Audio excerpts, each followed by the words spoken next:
Hey guitar fanatics, do you ever find yourself struggling to turn all the things that you've learned into great sounding guitar solos? Do your solos come out sounding like random notes, like a robot running scales, or even worse, you totally freeze up and go blank? Well, here's the good news. In this video, I'm going to show you a simple soloing secret that's been used by some of the greatest players in rock history. It's easy to understand, it's fun to play, and it sounds amazing. Grab your guitar, open up your brain, because in no time, you're going to be playing solos that sound like this.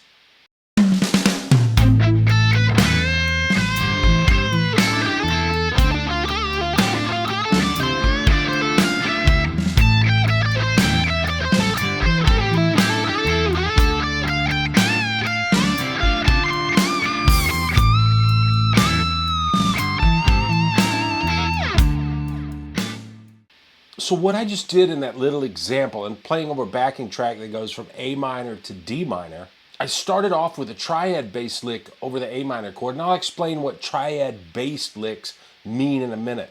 And then I answered it with a simple pentatonic lick over D minor. When A minor came back around, I flipped the script and played a pentatonic lick, and then I answered that with a triad bass lick over the next D minor. Here's a really cool thing. Having a structure like that in my mind, I'm just going to play one of two techniques. Totally frees up my mind to think about creating nice melodies and, maybe even more important, great timing and phrasing. Simple melodies, good phrasing and timing translates into what people commonly refer to as feel. And it's the secret to why guitarists and non-guitarists alike love David Gilmour. Beautiful, simple melodies played with great tone, feel, and timing. It's the same reason why Steve Lukather of Toto played on nearly every record that came out of the LA studio scene for a couple of decades. Let me show you a few things now, and I promise you it's going to really help and it's going to elevate your sound. So, our backing track, it goes from A minor to D minor. And the first thing I want you to think about today is chord shapes, where they sit on the fretboard, and making them a roadmap for your guitar solos. Here at the 5th fret, we find that A minor and D minor, those chords sit right on top of one another. Well, that's super useful. Now, if we go up to the 8th position, we've got an A minor triad voicing. And just 2 frets above it at the 10th fret, here's our good buddy, D minor. And then lastly, at the 12th fret, well, we've got A minor, and D minor is right with it here at the 13th fret. Those chord voicings and positions give us ready-made launching pads for our soloing ideas, because in any one of those positions, we can play both triads and pentatonic scales. It's like magic. Now let's start down at that 5th fret position and go through some ideas to get you sounding like a fretboard wizard. By the way, if you like what we do here today, there's going to be tabs in the backing track. They're going to be over on my Patreon page. The link is in the description down below if you want to check that out. So what if we start out over that A minor chord and we want to play something low and growly? We can play a lick using A minor pentatonic and just using the notes on the low E, A, and D strings. And here's how you take a boring ass scale pattern and turn it into something cool. Here's 6 boring ass notes: A, C, D, E, G, and A. And just playing up the scale like that, it's definitely not cool. But what if we spice it up, say with a little palm muting? We could repeat a couple of notes, a couple more, add in that little slide, maybe a pick harmonic.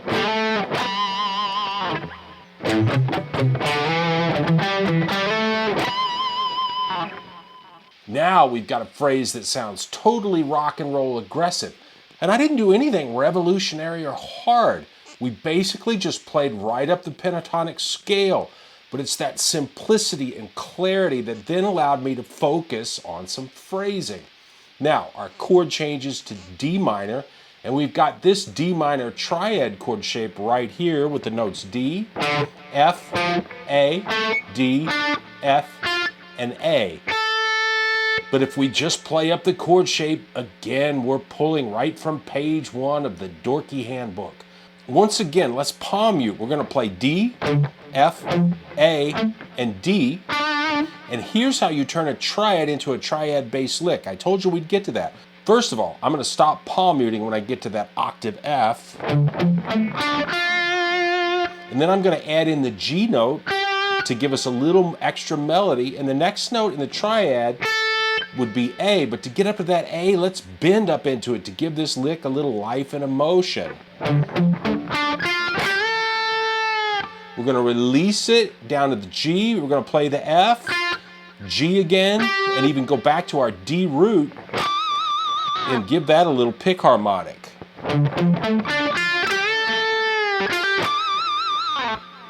And it should go without saying, when we get to the ending note of a phrase, to make it as dramatic as possible, we want to put our best vibrato on it.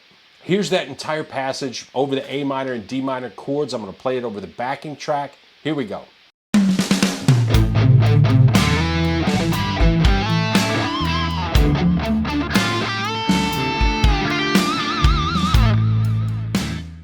So what's next? Well, we could stay right here at the 5th position and make up more licks, but I'm trying to keep my videos shorter. So how about we jump up to the A minor triad at the 8th position? We used pentatonic over A minor the first time through, so we're going to hit it now with a triad lick. We've got this little shape with E at the 9th fret of the G string, A at the 10th fret of the B string, and C at the 8th fret of the E string. And we're going to add just one note to this triad, the G note at the 8th fret. And then we're going to go all David Gilmour by bending the A note up a step and a half to C, slowly releasing it back down to A. And then doing a little string skip, hitting the C on the E string, and then the E on the G string, and crushing the vibrato.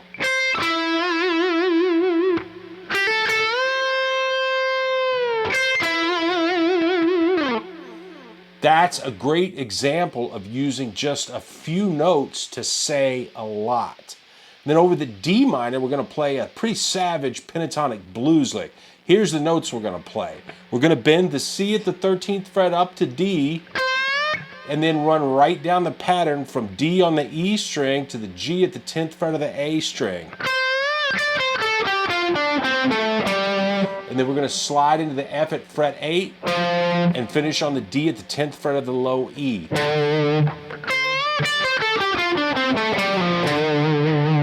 But that doesn't sound very savage the way we played it, so we're going to pump it up. We're going to bend the C up to D, play D on the high E string, and then play down to the G at the 12th fret of the G string, but do a quick bend and release up to A. Then play F, D, G, and back to D. And then we're going to play the F note again, but we're going to give it steroids by bending it just sharp and putting some nasty fast vibrato on it. We might even get a pick harmonic if we're lucky. And then we're going to walk right down the scale to the A at the 12th fret of the A string, and we're going to make a really aggressive slide into the G at fret 10. Almost make that A a grace note. Then we play the F at the 8th fret and D at the 10th fret of the low E. Here's that whole leg.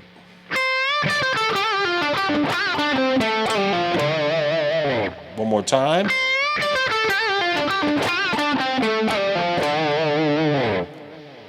Let's play that entire passage over the A minor and D minor chords in the backing track. Here we go.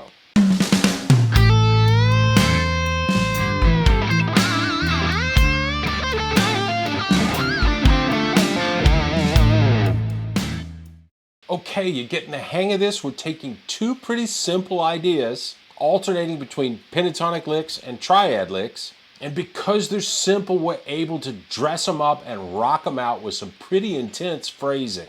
Let's continue up the neck and do one more. At the 12th position, we've got A minor pentatonic pattern 4 that we're going to draw from. And once again, we're going to keep it really simple and just play on the E and B strings. We're going to play the G at the 15th fret of the E string and bend it up to A. Play it again and release the bend down to G and then play E. Play G again, bend it up to A again. And here's a great phrasing technique. We're going to release that bend, but immediately pull off of the G note to E when we get back down to that G.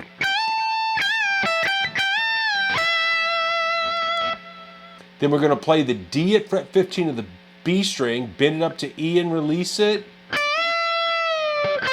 And finish the lick on the C note at fret 13. So all in all, we just played these 5 notes. But that sounds boring and like total crap, right? Here's the same 5 notes with our phrasing.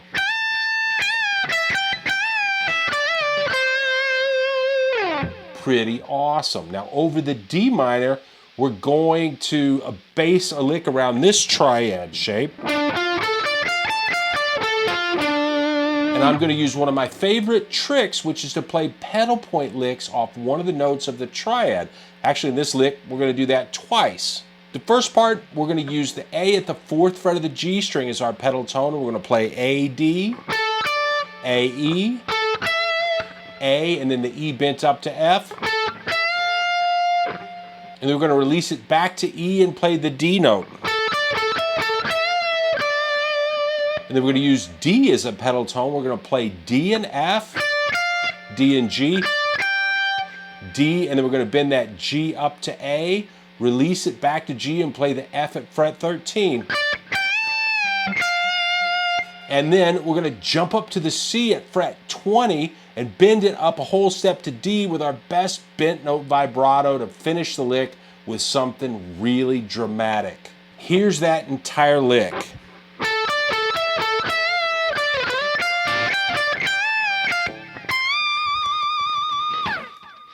Again, a lot of passion and saying a lot with just a few notes.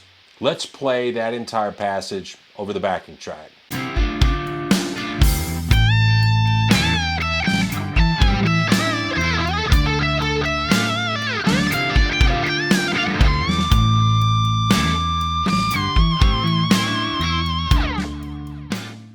That's a great sounding couple of licks. Now let me play through all the licks that we've come up with over our backing track. Have a listen, or better yet, play along with me. Let's do it.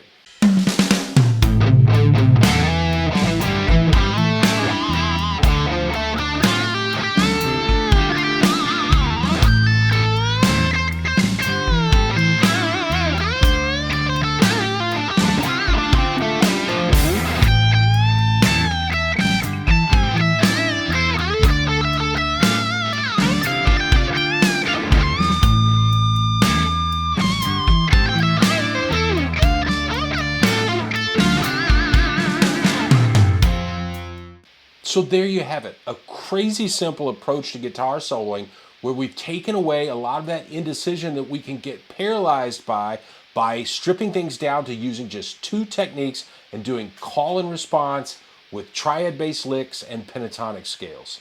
Since we have that clarity, then we can focus on creating good melodies and using really good phrasing. Remember to use the chord shapes up and down the neck as little zones or launching pads that you can use to create your soloing ideas out of.